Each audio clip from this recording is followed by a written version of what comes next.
All right. Happy Monday. Actually, it is happy Move in May Monday morning. And I am Shel'bee Emily, and we are here. I'm here with this good friend of mine. We've been connected for so many years, but I finally have been able to sit down with her on a more intimate level. And so I'm excited to be here today as your fitness host with our very own, and I'm honored to be here with our very own author, Miss Bridgette L. Collins. And there's going to be much more I'm going to add to author. You know that, right, Bridgette? Oh, absolutely. Good morning to you as well. Yeah, so let me just share. Good morning and thank you once again. But let me just share with you. This lady has been so busy and working in the community and across many platforms, across at a workplace. But let me just read off here. This young lady is a speaker. She is a certified fitness trainer. Physical trainer. She is a certified runner. Is that correct? I want to make sure I get it right. Running coach. Running coach. Okay, certified running coach. She is the author of 3 books, and she is the owner of Next Level HR Solutions. She is also serves as a business partner to public and private sector employers in the areas of HR. That is what she has done in her compliance with the HR compliance, employee relations, management, employee development, and performance management. And I must say that she has been a moderator for me with my community. And for those reasons, I am excited to be here so that she can not only empower you as a listening audience, but also you can take the empowerment back to your community and to your immediate circle and share so that we can empower the world. So it is my honor to introduce my fit friend, author Bridgette L. Collins. Welcome, welcome, welcome. Thank you for such a beautiful introduction, Emily. I tell you, from the moment we connected with my fit friends some years ago, you have been a tremendous blessing in my life. And I just want to say thank you for all that you do to help promote Bridgette L. Collins and the initiatives that I've done in the past. And I know you're just not a blessing to me, you're a blessing to the community, but I appreciate you being such a tremendous blessing to me. And happy Move in May Monday. Yeah, so it's been my pleasure. Thank you. And the feeling is mutual, Bridgette. Feeling is very mutual. And you have also helped me and inspired me actually, and serve as my role model. And you didn't know that, did you? I didn't know that, Emily. Yep, serving as my role model, honey. You keep me moving. So Yeah, wonderful, wonderful. Yeah, so I actually see now. I didn't get a chance. I know I did not get a chance to get out to a park to set the scene for this morning, but I see that you have done so, and I tried to do the best. See the picture that I uploaded, which is basically beautiful picture. Yeah, it's on my timeline on my blog. So yeah, so I tried to get as close as I could. Wasn't able to make it out, but I will say this: I did get up and managed to put in 40 minutes of aerobic exercise this morning. Awesome, awesome. So what did your aerobic exercise consist of? Yeah, walking in place, running in place? No. I engage in this guy faithfully. It's step aerobics. And okay, wonderful. Step aerobics, get fit with DG. DG, I'm putting a little bit of some promotion out there for you. But this guy basically saved my life during the pandemic. Yeah, and we'll talk about that a little later because this morning is all about you. But yeah, so answer your question, I did some step for 30 minutes. I do not use the step. I just use plain floor. I don't put any props or anything in my living room. I just basically dance to Wonderful. the floor. Yeah. So Wonderful. so Bridgette, have you taken part in any aerobic this morning since you're out at the park, or are you gonna wait until we finish? No, actually, I've already done some hill repeats this morning. Monday mornings is usually my day to do hill repeats. So I have a location that I go to, and I just where I run the incline is like 0.25 miles, and so I just go up and down, go up and down. And so today I only did 2.5 miles of hill repeats to get ready to chit chat with you. But typically I try to do anywhere from 4 to 5 miles of hill repeats on Monday mornings. So that's what You I've been doing so far and you already. and you said only 2.5 miles, girl. That's awesome. 2.5 is good. So yeah, so you're building that strength, building your strength. That's good. Exactly, yeah. So it's Mhm. just one of many things that I do during the week. This evening I'll do with a group a boot camp. I do a boot camp on Monday and Thursday evenings. Wednesday is usually when I go to the gym. My one day of going to the gym where I do run on the treadmill, do a spinning class, and to go to a yoga studio afterwards. So what I always try to impart on anyone that I come in contact with, because a lot of times people will say, well, I just don't have the energy, I don't have the time. And I just tell people, just carve out 30 minutes a day to do something. And ideally, I just believe if you get outside and do something, is so much more inspiring and encouraging just to be out here with the beautiful Yeah, trees and the it's sunlight. Just does invigorating. something more for you. Yeah, it's invigorating to me when you get out and connect with nature. Exactly. All right. Exactly. All right. So over the next 30 minutes or so, let's just get I know I introduced you, but let's get a chance to know Bridgette from her humbling beginnings. When you are coming up in elementary, were you that young lady that always won the field day first place in the 50-yard dash? Just kind of share with us a little bit how you grew up, where you grew up, if you care to share, and and even just going through deciding to venture into your HR career. Let us know your humble beginnings up into your career. Okay, well, I'm a native Houstonian. I grew up in Cashmere Gardens. For those who may know where Cashmere Gardens is, started out at McDade Elementary there in Cashmere Gardens. And I think my mom, wanted to do something different in terms of my education. So around about the 4th or 5th grade, she put me in a magnet school program where I was bused to Bel Air to go to Parker Elementary School and be a part of the magnet program there. She had started me very early taking piano lessons and learning how to play the clarinet. So when I got there to Parker Elementary, that's where I learned to play the clarinet, and eventually ended up going to Fleming Middle School to be a part of the band there and a part of the magnet program there. And from there ended up at HSPVA, the High School for the Performing and Visual Arts, where I studied classical piano and kind of evolved from that point forward.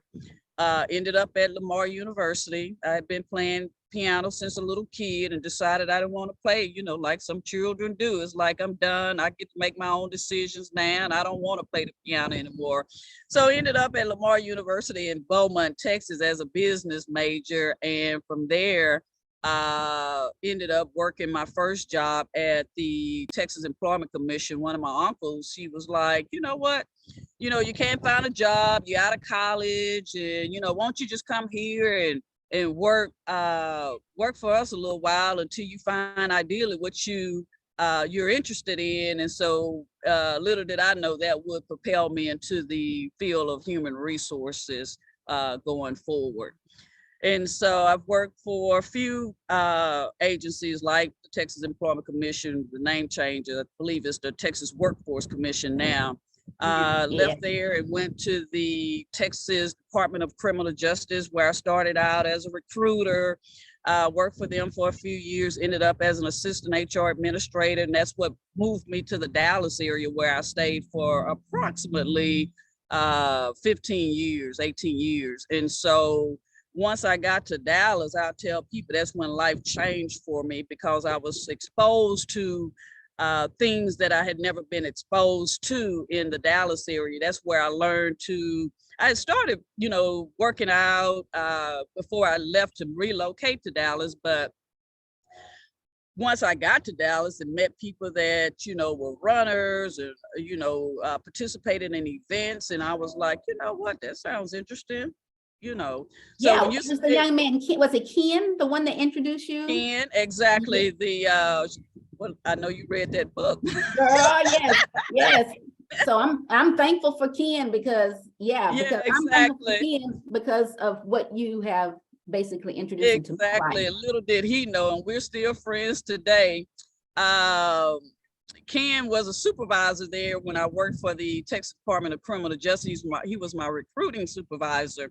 And so every day he'd come in, when I was in town and I wasn't traveling, he'd talk about his running group and meeting at a park, and then would invite me to meet with him and his group. And it's kind of like, I'm not really interested in doing that right now, because that's when Bridgette was like, I ain't trying to sweat too hard. You ain't trying to run no mile or no marathon. Try to do all of that. My hair, it's like, so.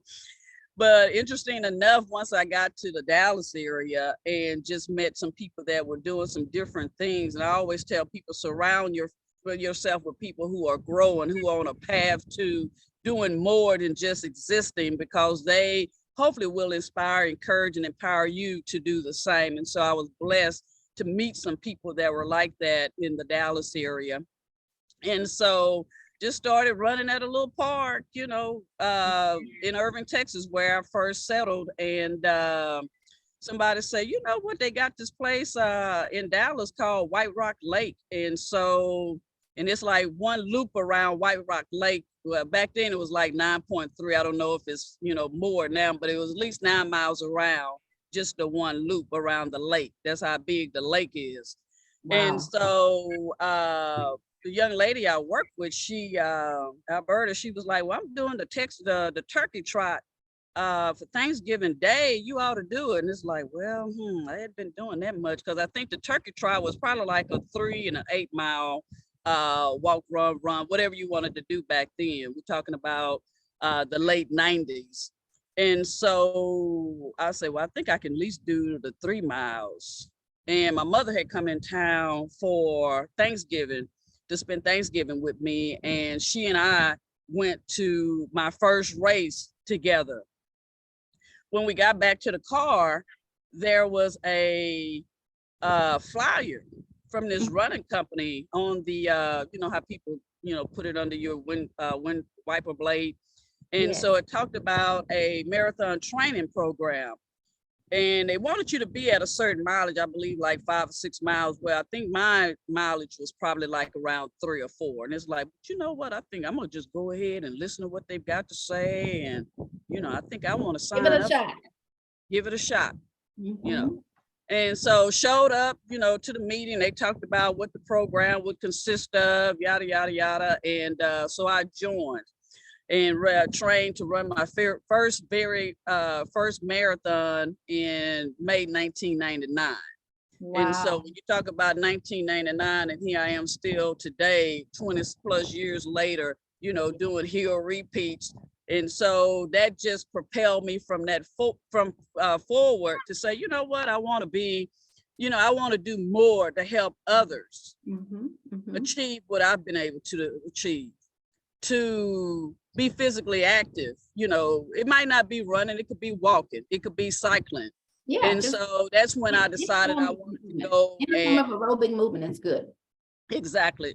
And so that's when I decided I wanted to go and first stop to become a personal trainer. because I was in the gym and, it's like, oh, okay, I'm looking a little tight now. It's like, oh, okay, well, let me encourage some other folks to.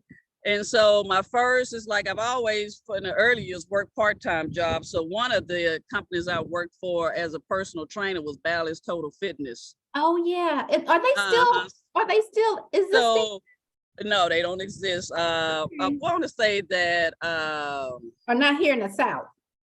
well, no, I think they totally went out of business. And one of the Okay. organizations that bought some of the sites was I can't think. What's our word? Neighborhood Fitness. That's where I go to the gym. I had a brain lapse. Right quick. Total Fit. Is it Total Fitness? No.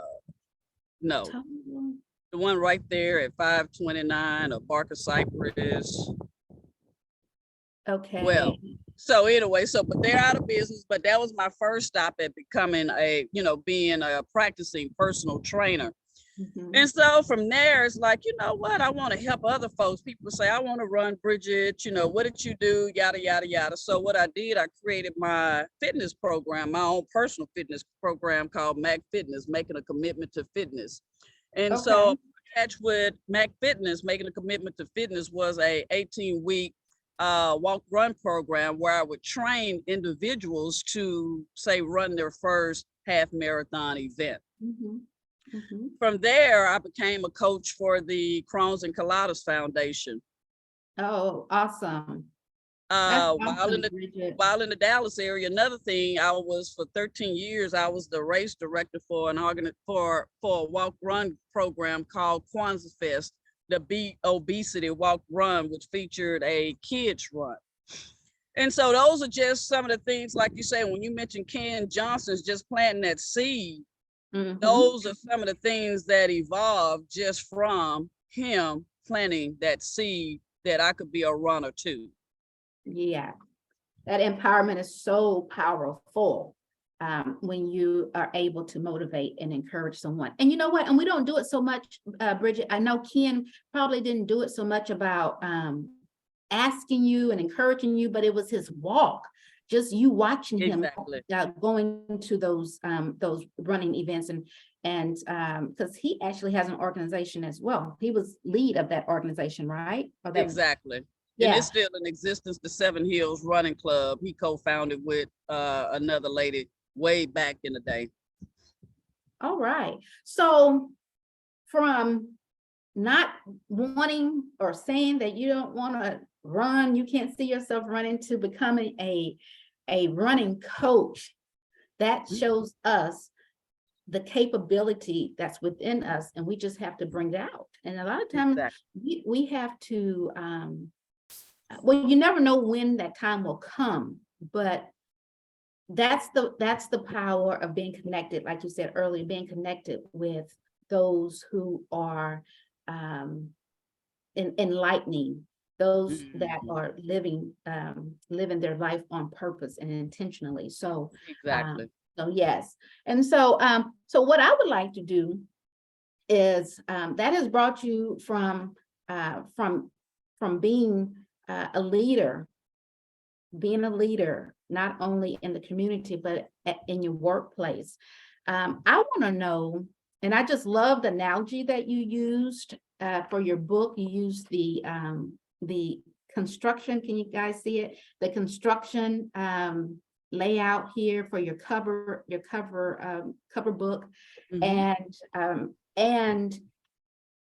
it helped me, and I know it helped others to kind of put that journey on the road. When you're on the road, on the journey, you can use that analogy to roadblocks and your stop signs and all of the things that you may see when you're driving down the road or when you're on that journey. So great analogy. I love it. It makes it easy for the reader to understand and to kind of see exactly what you may endure on that journey.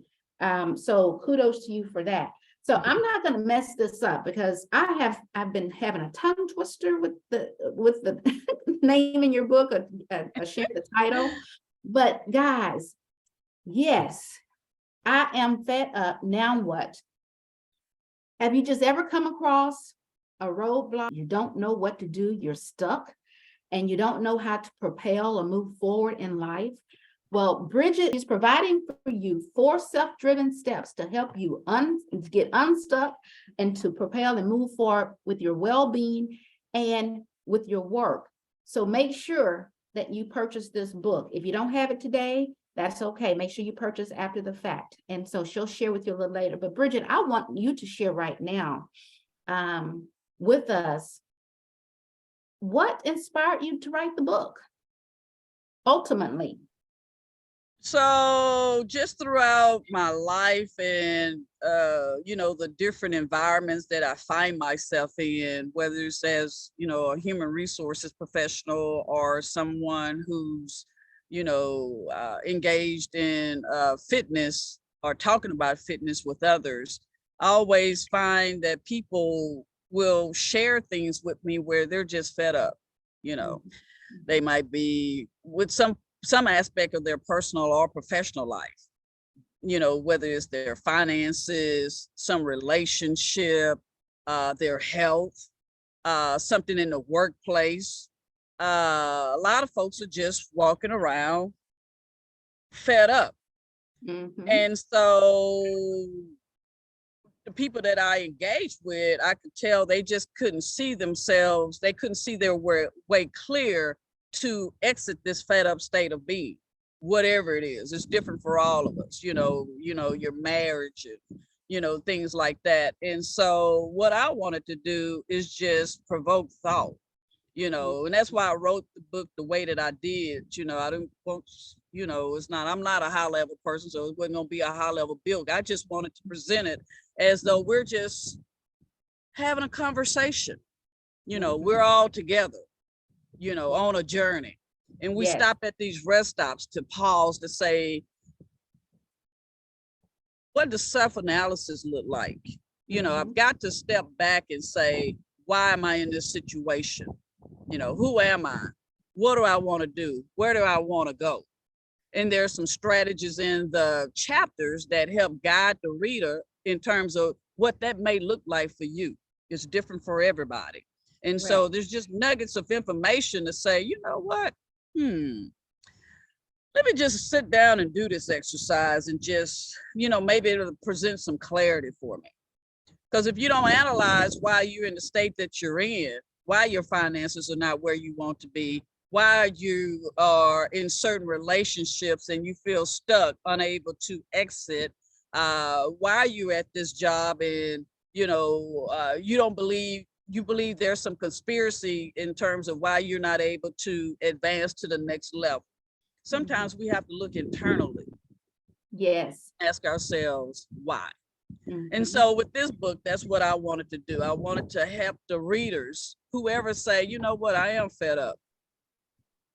How do I get out of this fed up state of being? Because what'll happen is people will be 20, 30, 40 years and they're stuck right there on fed up. I know because I've seen it. People talk about what they want to do, what they wish they could do, and they never move. They never master the things they need to master. They never omit the things they need to omit. They never visualize the things they need to visualize so that they can execute. Moving forward. Yes, and those are the 4 driven steps that she shares with us. It's the master, right? Well, the 4 steps are self-analysis, okay, self-transformation. Once you analyze some things, now what do we need to do to transform? Once we transform some things, now that's position us to evolve so that now we can execute. But in order to do those 4 steps, you got to move. You got to master some stuff when you're in that self-analysis stage. You got to omit some things when you're in that self-transformation stage.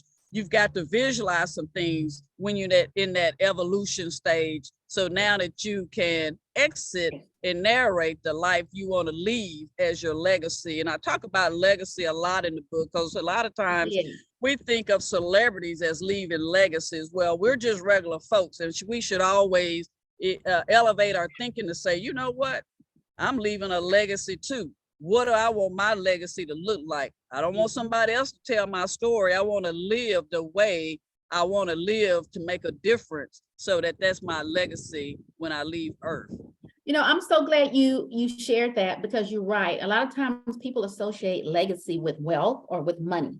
Mm-hmm. And you know what? And it's not so, it is about that, but not so much about that. And so you're right, just by living a life that has been destined for you and purpose for you is living a legacy.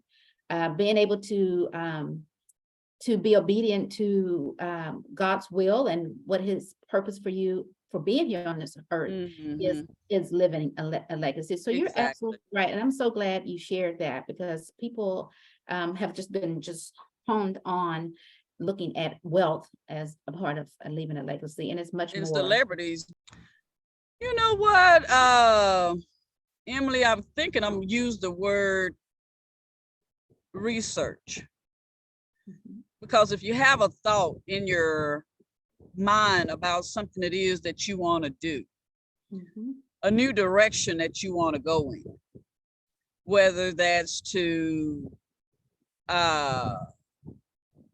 switch employments, start exercising, open a business, further your education.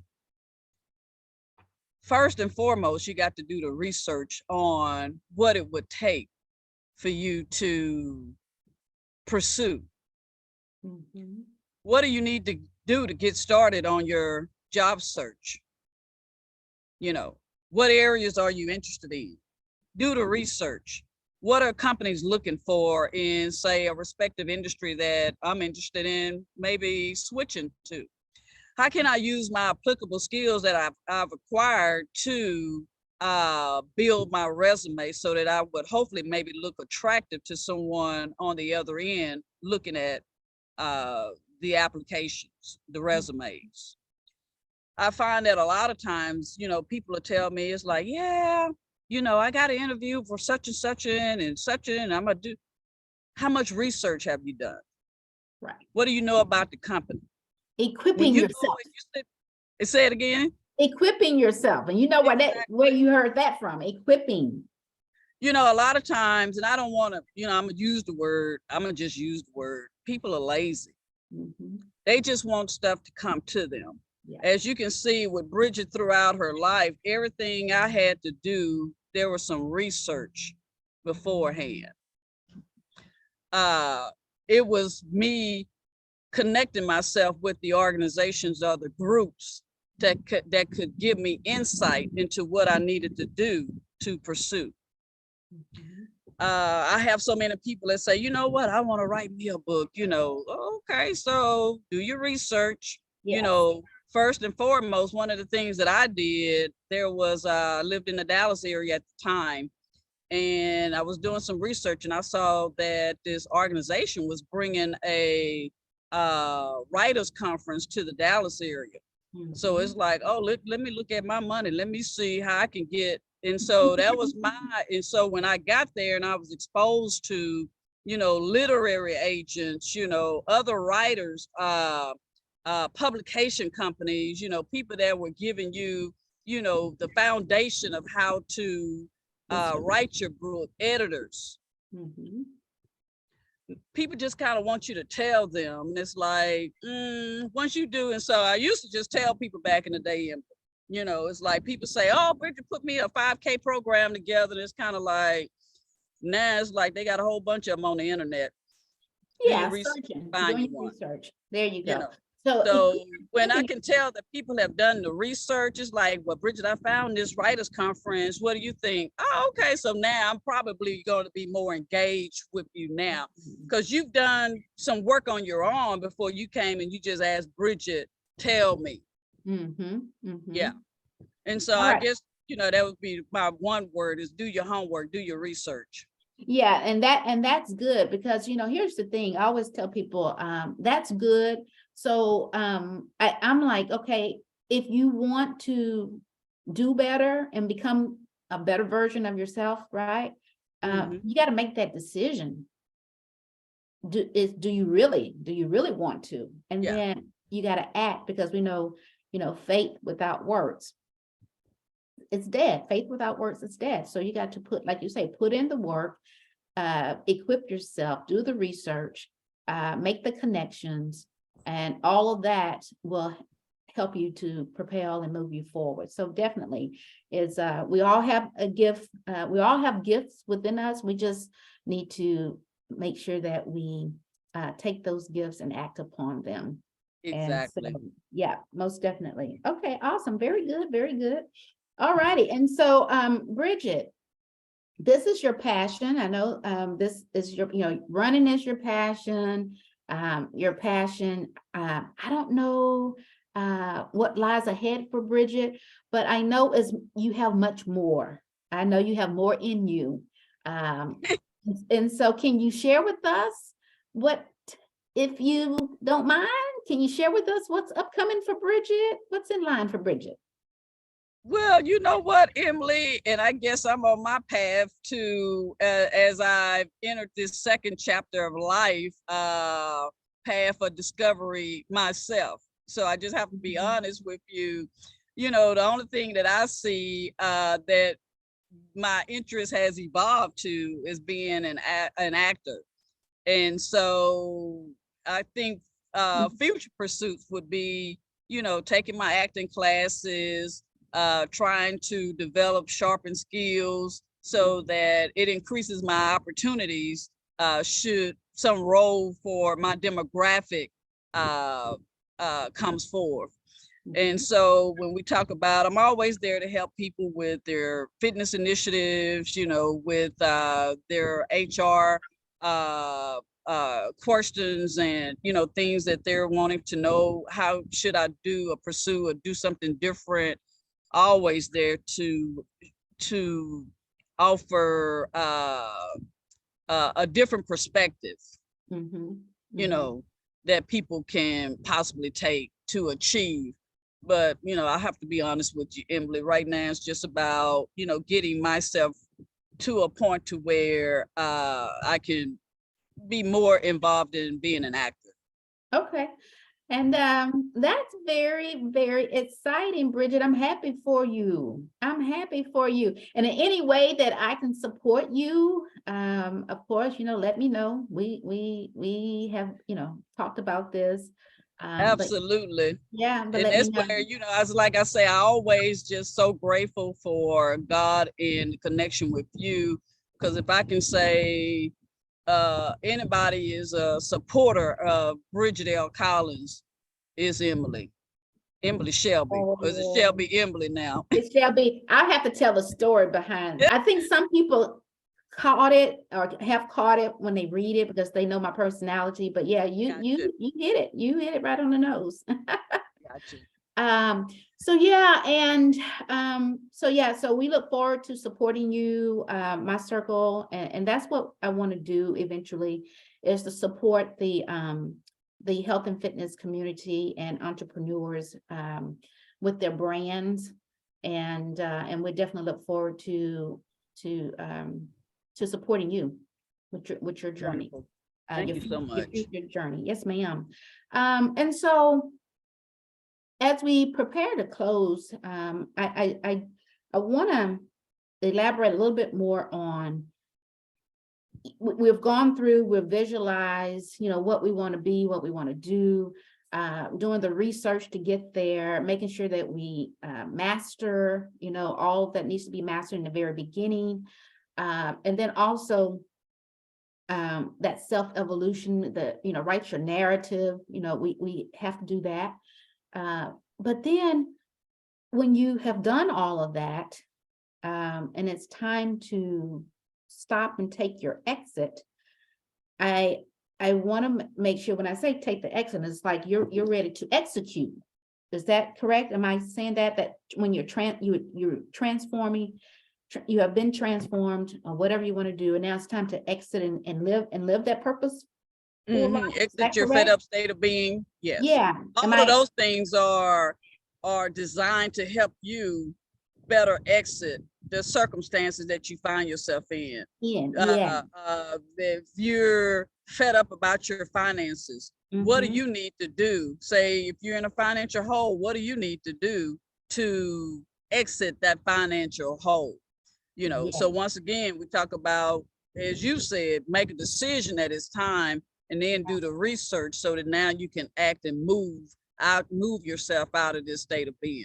out of the state of being. And so what does Because that like? And so in the book, I don't mean to cut you off, I know you Emily. In did. the book, one of the things when we get to that chapter, because I find a lot of people are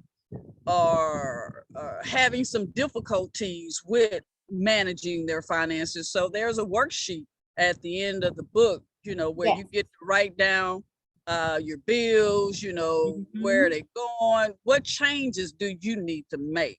That has to be a decision. We're helping you plan, research, so now that you can act and exit and be free of whatever that situation is. So, Yeah, and and it's this is like I very encourage good in the everybody back, to do that, Bridget. even if you believe that, you know, you're in a good financial place. Plan.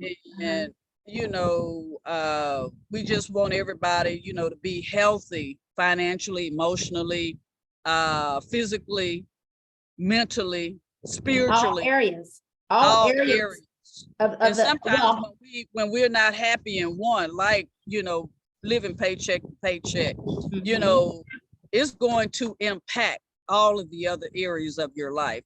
If you're yeah. not feeling well, you're dealing with some illness, some disease. It's like working with your medical care team to say, you know what, this lady talked about walking and cycling, or the lady that was interviewed talked about doing aerobics and step aerobics, and how can I get to that point? You got to seek some advice, you know, some recommendations, because if you never get there, you're never going to be able to exit your fed up state of being. You'll stay stuck right there. Yeah, and Bridget, what's happening now? And by the way, the worksheets in the back to help us apply ourselves is Mm-hmm. wonderful because I love to journal, and so I took this as a journaling activity.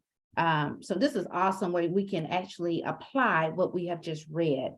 So very Mm-hmm. good, and maybe we can plan a future connection to where we actually have the audience go through a couple of activities together. You know, that can Mm-hmm. be an engagement part 2 of your book to come Got connect with us.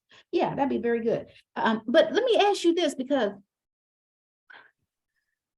when you're stuck and you have bills to pay, you're single mother, you work 8 hours a day. Sometimes you work 12 hours a day, 5 days a week. You're trying to rest on the weekend. You know, on the weekend it's your catch-up time. You know, you're running to pay bills, making groceries, X, Y, and Z. So how can you get unstuck? You don't have time to get unstuck. When can you get unstuck? And that, I think, is what a lot of people are having time to they're having difficulty with, because what I hear is that I'm so exhausted, I don't have time to exercise. I'm so exhausted, you know, I can't even attend a Zoom meet, you know. So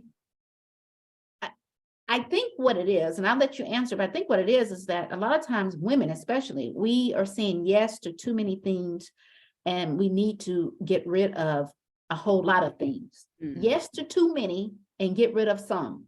And so what's important to you, you're going to attend and you're going to attack it if it's important to you. Sometimes we just have to let go of these things that don't matter. Exactly. Pulling back off of Facebook for a few hours. You know, the 2 hours that you're on Facebook, that could have been 2 hours spent, right, with reading. Yes, I am fed up. Now what? Let me see. Can you see it? Yeah.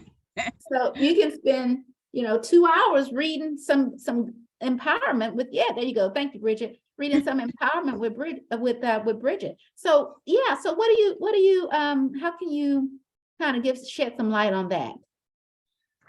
Yeah, and so I understand what you're saying, Emily. A lot of times, especially if you're a single parent, and I applaud all single parents, whether they're female or male, because they're doing double duty, and in some cases they don't have any support, and they're having to navigate their way, you know, getting children back and forth, planning meals, planning for activities. And so, but you hit on a point. It's like, I just think even with all of that, there's an ability to carve out some time, like you say, the time that you might be on social media, redirect that time towards saying, the kids, if there's an opportunity, let's all go to the park. You go to the park where there might be like a little jungle gym for the kids. I'm probably not saying it wrong. I don't have children, but they got all the little things, the slides and stuff for the children. And you can be walking around the perimeter as your children are being physically active. If your child has a basketball or a track meet, you could be outside with some of the other parents walking the perimeter of the facility to get in, because that's your opportunity to do you. And so, and I've even had parents to tell me, well, now because my kid, they want to see me in the bleachers watching them. It's like, oh, okay. And so I understand that could be the case too. Right, so, but you just try to think in every opportunity that there is. It's like, I'll see people and they'll probably turn it off at this point, Emily. They will be sitting in their cars at the HEB waiting for someone to bring their groceries to them. Mm-hmm. Once again, that's an opportunity to be physically active. Get out your car, walk up to the door, go inside, walk around, buy your own groceries. We're talking about moving in May. We're talking about how does one move more. And so it's like we've kind of even gotten lazy about our movements to where we just want to be served in every capacity that exists. We want somebody to bring our groceries to us. We want somebody to serve us curbside. It's like even last week I was at the church and volunteering for a conference that was at our church. And instead of taking the elevators up to the second floor, it's like I took the stairs every opportunity that I needed to go back and forth between the first and the second floor. And that's what I tell people, find those avenues in which you can just be more physical with your movement, taking the stairs instead of the elevator, walking up to the store and around in your home, just, every opportunity that you can move, get up and move, because that helps to contribute to that 30 minutes a day of physical activity. Most definitely. That the health organizations are saying one needs to start that process to be more physically healthy. Yes, and we talked about that shortly before we began this Zoom. Is that the American Heart is recommending that 150 minutes a week. And that's just the minimum, to get started. 30 minutes, 5 days a week. 5 days a week, and you can break it up into intervals. You can have you can have 15 minutes in the morning, out the door, go to work, come back and do another 15 minutes. It doesn't matter. Just as long as at the end of the day, you have calculated 30 minutes. So very good. Yeah, very good. And it's just like, even with you saying the tape that you pop in, it's kind of like getting up an extra 30 minutes before you're getting ready for work or getting the children ready to say, you know what, I might have to just go ahead and get up at 4:30. I've got to be out and about or doing what I need to do at 5. I can get up an extra 30 minutes. Yeah, and it's it is all about prioritizing. If health is important to you, and because you must have your health before you can engage in anything, before you can take care of your family, before you can be productive at work, before you need your health, before you can operate and run a business, you need your health. Exactly. And a lot of times what we end up seeing is that we don't place it as a priority until our health fails. Diagnosis, then that's when we put it first. But I say prevention is key. Engage now, put it at the top of your list now, so that you won't have to pay later. Exactly. And so yes, so very good. I think it's enough empowerment to help someone who is stuck to get up and to get up and get moving by making the decision to do so. You have set the mark. Your accolades speak for themselves. I mean, you are the example. You are out and you are making an impact in the lives of many, whether you know it or not. And I'm hoping that you get a chance to share more, and then we'll connect with more. But I want to say that continue to be that influencer. And I want to invite you to share how the audience can connect with you. Do you coach? Do you still coach? Let us know what you're doing now. Do you coach now? No, I'm not coaching right now, Emily, but you know, it's kind of like people can just call and say, you know, Bridgette, I was thinking about such and such and such. I'm available because I live my life like God has tremendously blessed me. And I want to always be a blessing to other folks. It's like I never get too busy or too this or that to hear from someone, to share with someone. So basically, I'm on all of the social media platforms. You can just basically Google me at Bridgette L. Collins on Facebook, Twitter, Instagram. I'm probably more of a Instagram and a TikTok person now. But both are like on Bridgette L. Collins. We got you on TikTok. Yeah. So I just kind of happened, and it's kind of like, oh, I thought TikTok was for young people. Well, all the people come up in my feed, they're like old like me. So yeah, it's quite entertaining. I love quite entertaining. So yeah, I kind of like that TikTok. Yeah. And so as far as the book, they can simply visit www.yesiamfedup.com. So, and for individuals, once again, that may have a question about this or that, there's a form on that website that they can just simply fill out. And I'm willing, like you say, to visit with individuals about whatever it is they want to visit about, to because it's all about us helping one another be better versions of ourselves, you know, to be a better spouse, to be a better parent, to be a better sibling, to be a better neighbor, to be a better co-worker, to be a better manager, a better supervisor, a better customer. Yes. We should all aspire in every aspect of our life simply to be better and to be kind to one another. Yes, a better you, a better me, a better we. Exactly. Yeah, most definitely. All right, so I want to leave with this note. This is these words come from you. It's on the back of your book here. It says I want to leave you with these words of empowerment from Bridgette. To excel in life, whether in personal or professional endeavors, we must move with passion, with purpose and intention. Don't let your past create a narrative you can't escape. Instead, be committed to living a life that matters, one that is filled with peace, joy, happiness, health, passion, purpose, and lastly, fulfillment. Thank you, Bridgette, so much for joining today. You have been a light in the darkness. May God continue to bless you. And guys, get ready to move during this month. No other time, move now. It is Shel'bee Emily, your fitness host. And we look forward to many more connections and bringing Bridgette back for some engagement in her book. And so, Bridgette, God bless you. Anything you want to say upon your departure? Thank you again, Shel'bee Emily, and God bless you as well.